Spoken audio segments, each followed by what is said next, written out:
عليكم السلام أحبتي، أهلا وسهلا بكم. هذه الحلقة 938 من برنامجكم لحظات قرآنية، ونحن في كتاب المحمدون بين إهلاك قائم وإهلاك قادم. وتعرضنا المحور الأول عن المترفين وفسادهم، والمحور الثاني عن رفض المترفين المفسدين للوعظ. المحور ده بقى هيطول بنا قوي، اللي هو أنواع الإهلاك الجزئي أو التعذيب. وهنبدأ بقى بالقرآن الكريم، يعني لمحة عن أنواع الإهلاك الجزئي أو التعذيب كما جاء في القرآن الكريم. وأنا بعتبر الكتاب ده مهم جدا، وأنا ما نشرناش كتاب، كنا نعمله يعني في برنامج لحظات قرآنية، لأنه يؤكد ويثبت إعجاز القرآن الكريم في القصص، لأن ربنا سبحانه وتعالى وضع قواعد للإهلاك، والقواعد دي بتسري، ليس فقط يعني كانت تسري مباشرة بعد موت النبي في ما قاله رب العزة في سورة الأنعام يعني عن الإهلاك الذي حدث في الفتوحات وفي الفتن الكبرى في سورة الأنعام وفي سورة التوبة عن الذين مرضوا على النفاق وتعذيبهم مرتين في الدنيا. لكن الموضوع مستمر، ومستمر بقى في تاريخ بقى يعني الذين جاءوا فيما بعد. القواعد اللي ربنا قالها تنطبق، طرق الإهلاك، وهذا هو المحور، تنطبق، يعني طرق الإهلاك من كذا وكذا وكذا وكذا التي ذكرها رب العزة جل وعلا في القرآن تنطبق على تاريخ المسلمين أو المحمديين. ونلمح لها سريعا في هذه الحلقة، وبين بعد كده هنتعرض بالتفصيل بموضوعات التاريخي، يعني نتعرض إلى تطبيقها في الموضوعات التاريخية.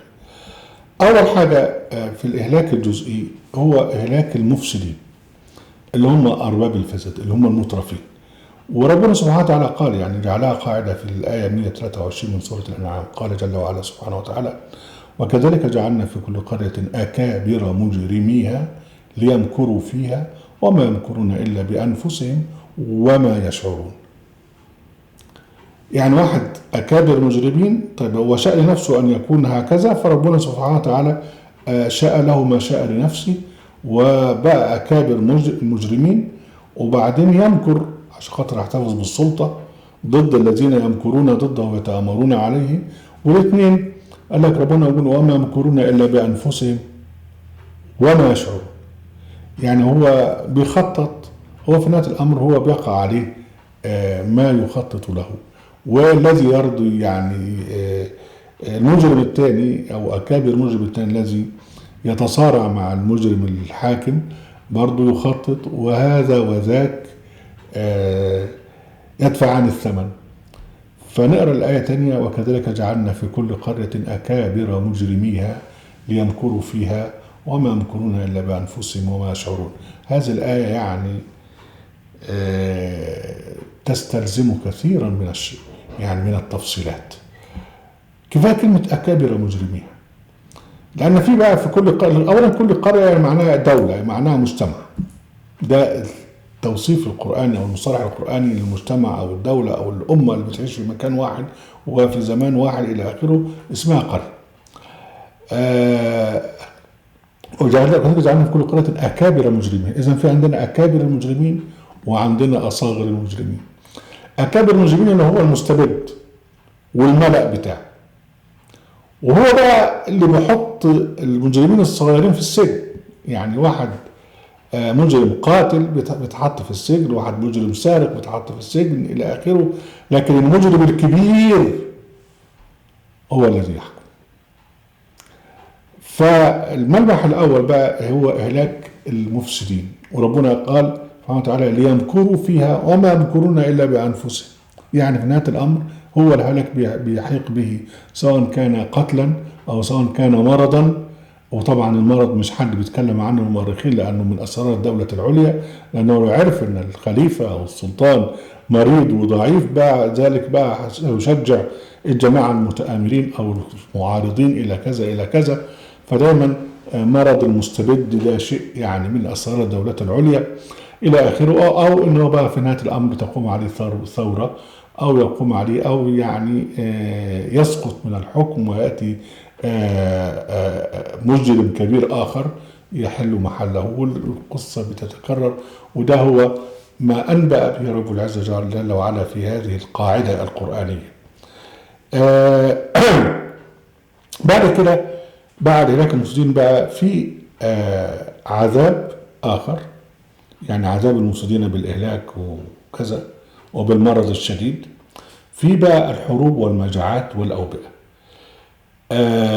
وده ربنا سبحانه وتعالى ينبأ به سورة الأنعام، واحنا تعرضنا لهذا من قبل، لكن نقرأ الآيات من الأول. ربنا سبحانه وتعالى قل من ينجيكم من ظلمات البر والبحر تدعونه تضرعا وخفية لئن أنجانا من هذا لنكونن من الشاكرين قل الله ينجيكم منها ومن كل كرب ثم أنتم تشركون. المعنى واضح، لما يحصل في أزمة بيقولون يا رب وربنا بله، لكن بيرجع الناس تاني إلى ما كانوا عليه من فسوق. ربنا سبحانه وتعالى قال بعد ذلك قل هو القادر على أن يبعث عليكم عذابا من فوقكم أو من تحت أرجلكم أو يلبسكم شيعا ويذيق بعضكم بأس بعض انظر كيف نصرف الآيات لعلهم يفقهون وهم ما فقهوا حتى الآن. شوف بقى، يبعث عليكم عذابا من فوقكم ومن تحت أرجلكم، ده اللي هو المجاعات والأوبئة. أو يلبسكم شيعا ويذيق بعضكم بعض اللي هي الحروب الأهلية، سواء كانت حروب أهلية من الداخل أو حرب جاية من الخارج، والاثنين بيحصل فيهم تدمير. الحرب الداخلية أو حرب جاية من الخارج بيحصل فيها تدمير. والأوبئة والمجاعات، واحد يقول لي الله طيب يا أخي الأوبئة والمجاعات دي حاجة من عند ربنا مش لها دعوة بالحكام. أقول له لا يا أستاذ مجدي. ليه؟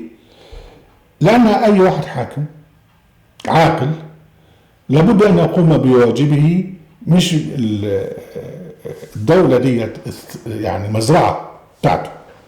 لو هو إنسان كويس هينمي هذه المزرعة، هينشئ طرق، هيصلح القنوات، هيفحر آبار، هيعمل مستشفيات. وهذا ما قام به عضد الدولة البويهي حين كان حاكما في العراق. عمل كده وناس يعني ايه يعني استغربت ازاي يعمل مارستان كبير، ازاي ينشئ طرق، ازاي يفحر كباري، ازاي يعمل سدود، ازاي كذا ازاي كذا. هو ده الحاكم العاقل حتى لو كان مستبدا.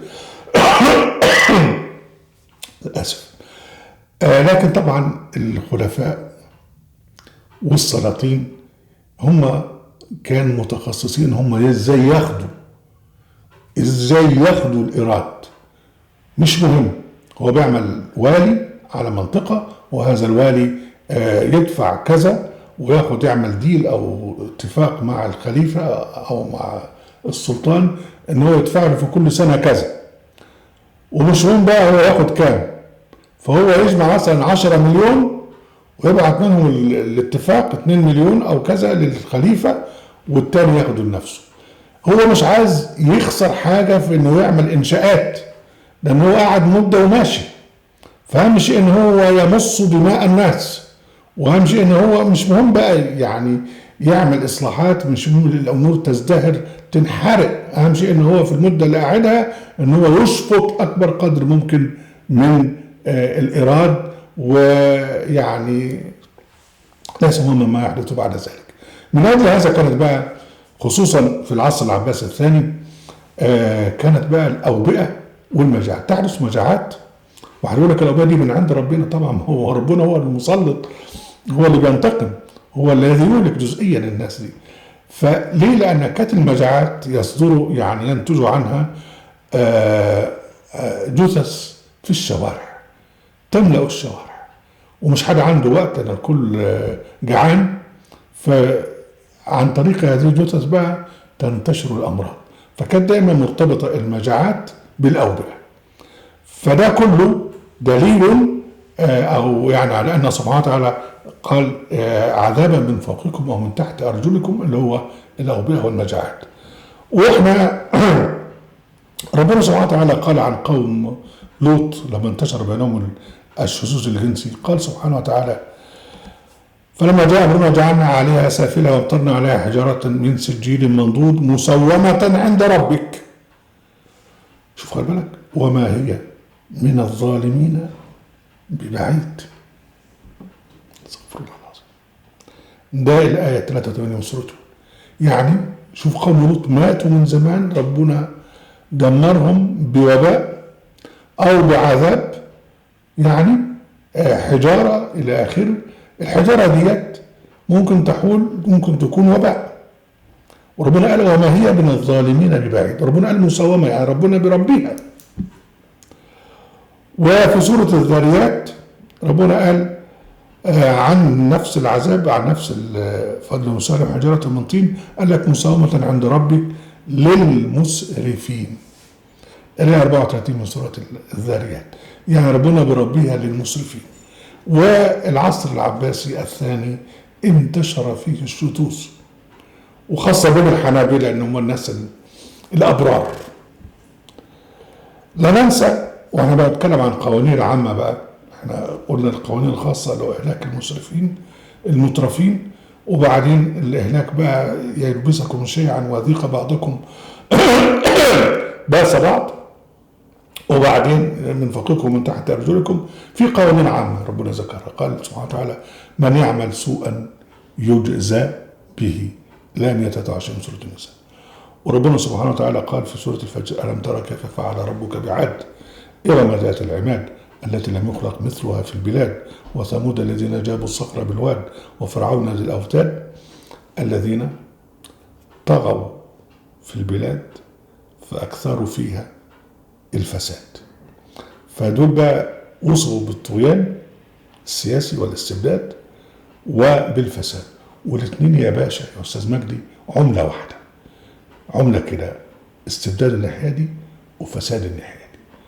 ودول بقى يعني ربنا عاقبهم بصوت عذاب فأكثروا فيها الفساد فصب عليهم ربك صوت عذاب. بعدها قال سبحانه وتعالى: إن ربك لبالمرصاد.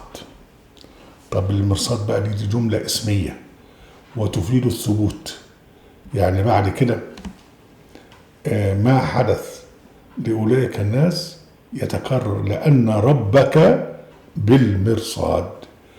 وربنا سبحانه وتعالى قال: وما أصابكم مصيبة فيما كسبت أيديكم وعفو عن كثير. وربنا سبحانه وتعالى قال: ونذيقنهم من العذاب الأدنى دون العذاب الأكبر لعلهم يرجعون. وقال ومن بعدها: ومن أظلم من ذكر بآيات ربه ثم أعرض عنها إنا من المجرمين منتقمون.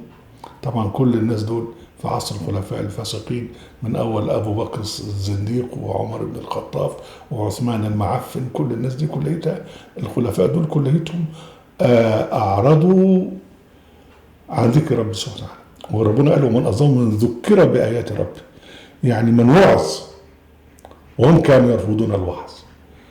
وبعدين ربنا قال: يعني إنا من المجرمين منتقمون، يعني أكابر المجرمين. شوف: ومن أظلم من ذكر بآيات ربه ثم أعرض عنها إنا، ده ربنا بيتحدث عن ذاته جل وعلا، من المجرمين منتقمون. نقرأ الآية الثانية: ولنذيقنهم من العذاب الأدنى، اللي هو الإهلاك الجزئي، دون العذاب الأكبر، اللي هو العذاب الأكبر هيكون يوم القيامة. وربنا يقول: لعلهم يرجعون، يعني يتعظوا. بعد كده: ومن أظلم من ذكر بآيات ربه ثم أعرض عنها قيل له أمر بالإصلاح، يعني وأعرض رفض الله. ربنا قال: إن من المجرمين منتقمون. وربنا سبحانه وتعالى قال: ألم تر الذين بدلوا نعمة الله كفرا وأحلوا قومهم دار البوار. الآية 28 من سورة إبراهيم. وربنا سبحانه وتعالى قال: قل إنما أنذركم بالوحي، القرآن، ولا يسمع الصم الدعاء إذا ما ينذرون. ده الوعظ، أنا بأنذركم بوعظكم بالقرآن، ما بتسمعوش. بعد كده قال سبحانه وتعالى وإن مستهم نفحة من عذاب ربهم لا يقولن يا ويلنا إن كنا ظالمين. الآية 45 من سورة الأنبياء. هنا بقى يعني لمحة عن قوانين الإهلاك وأنواع الإهلاك في القرآن الكريم. بعد هذا سندخل في التاريخ بقى لنتبين كيف تم تطبيق هذا، يعني كيف أوقع الله جل وعلا العذاب أو الإهلاك الجزئية. نبدأ بالعصر العباسي في الحوليات التاريخية المنتظم بالذات، ومن بعد كده نمسك بقى حاجة مركزين على العراق والدولة العباسية، ومن بعد كده نخش في مصر. واهلا وسهلا بكم احبتي ونرجوكم هذا القرآن في قناه القرآن وفي موقع القرآن تنسوا المشاركه بالشير ولايك. وعليكم السلام.